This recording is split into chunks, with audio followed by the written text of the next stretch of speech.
মেসির সঙ্গে কি নিয়ে লেগেছিল বেলিংহাম? চলুন বিস্তারিত জেনে নেই। তার আগে ফুটবল বিশ্বের নতুন খবর আগে পেতে চ্যানেলটি লাইক এবং সাবস্ক্রাইব করে পাশেই থাকুন। ম্যাচ তখন শুরু হয়েছে, নির্দিষ্ট করে বললে মিনিট 3। ঠিক এই মুহূর্তে মুখোমুখি দাঁড়িয়ে গেলেন দুই প্রজন্মের দুই তারকা, লিওনেল মেসি আর জুড বেলিংহাম। দুজনে উত্তেজিত, বোঝাই যাচ্ছিল কোনো একটা বিষয় নিয়ে দুজনে বিবাদে জড়িয়েছে। কথার লড়াই শেষে বেলিংহামের দিকে মেসির কড়া চোখে তাকানো আর অবজ্ঞতার ভঙ্গিতে মাথা নাড়া দৃষ্টিতেই টক অব দ্য ওয়ার্ল্ড। আসলে কি হয়েছিল তখন? সামাজিক যোগাযোগ মাধ্যমে মেসি ও বেলিংহামের বিবাদের ঘটনার ভিডিও ভাইরাল। ম্যাচের সময় থেকে এই বিষয়ে ম্যাচ শেষে জানতে চাওয়া হয়েছিল বেলিংহামের কাছে। ইংলিশ এই ফুটবলার অবশ্যই বিষয়টিকে খুব হালকাভাবেই নিয়েছে, বলেছেন মেসির সঙ্গে তার তেমন কিছুই হয়নি।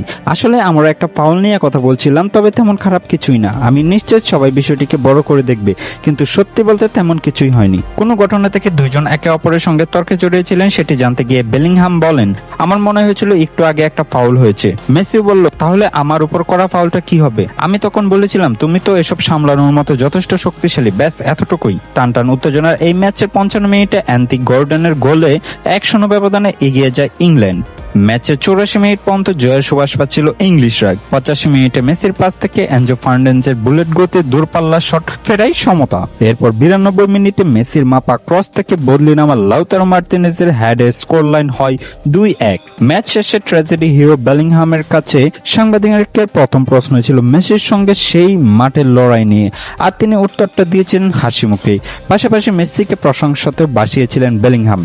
মেসির বিপক্ষে খেলতে পারাটা কোনো একটা সৌভাগ্যের ব্যাপার, তার বিরুদ্ধে আমার কোনো ক্ষোভ নেই। আমরা হেরে গেছি, খারাপ লাগছে সত্যি, তবে এই মানুষটার বিপক্ষে মাঠ ভাগাভাগি করতে পারাটা একটা গর্বের।